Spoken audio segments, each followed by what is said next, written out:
fill out this form, select a status, and select some of these options, and then click the OK button. This gives them the illusion that all that information was saved and that now they can continue on using the application. Notice that not only was this label changed, but any of their previous entries were also preserved during the post and the reloading of data back into the web browser. Okay? Again, all this is handled with mechanisms that are automatically available to you in ASP.NET 2.0. We'll talk about view state and how that is accomplished in another lesson. But let's expand on this concept. There are some controls that are naturally used to post information back. For example, buttons. For example, we would expect a button on a form to post the data that was collected from the form fields back to the web server.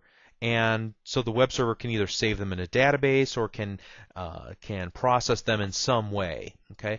But there are also some cases where we may want other controls, maybe through the selection of a given status or the selection of a radio button or a checkbox, to maybe change the available controls that are visible on the form.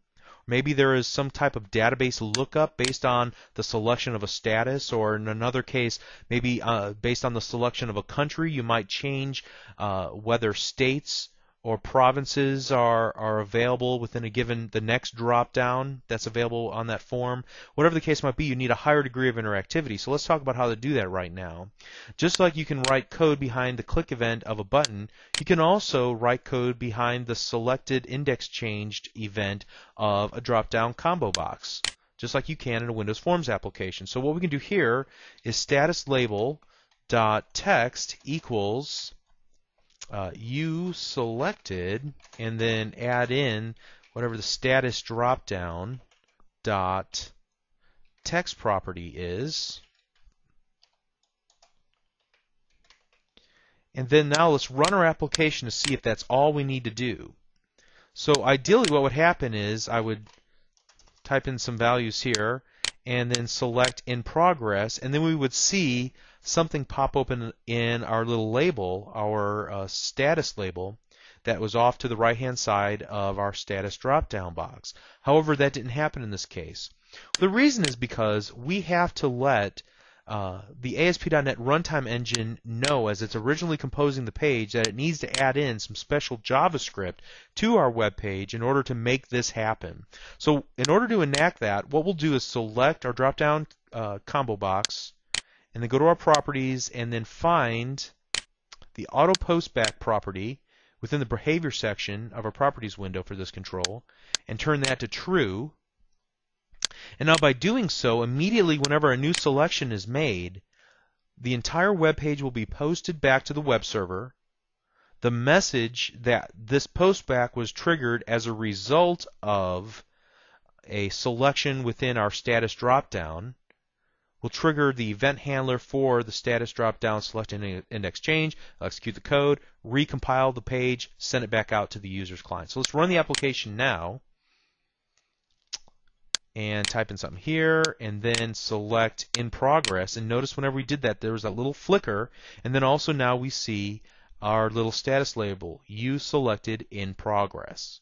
Okay, so again, we can create very interactive controls, interactive web pages that include controls that can post back to the web server based on your user's interactivity with those particular controls. Now we can do the same thing again for radio buttons and checkboxes. Let's see how we enabled this. Let's right-click and select View Source, and now in our web page has been added a lot of JavaScript. In fact, you can see here there's a function that's created, do postback. Also, in our drop-down list box itself, here you can see it is replaced with a select control, HTML control, and then the onChange DOM event triggers an inline JavaScript call to set timeout, which calls do postback and passes in a bunch of stuff that's specific to that particular function. And so now you can see how this is actually enabled. After that happens, the postback then sends all of the data from our form back to the web server, and then, as you know, what happens from there. Okay, so hopefully you found that interesting. Let's quickly review the things that we talked about in this lesson.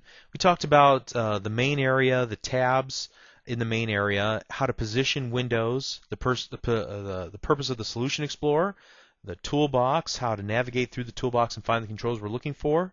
We looked briefly at the Properties window. We looked at how to also get to the events for our given controls. We talked about adding and removing toolbars from our IDE.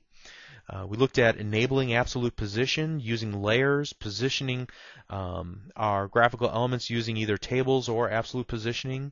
We looked at navigating and selecting table elements using the little tag selectors at the bottom. We talked about postback and auto postback and a lot more. So we've actually covered a lot of ground in just a short period of time here in Lesson 2.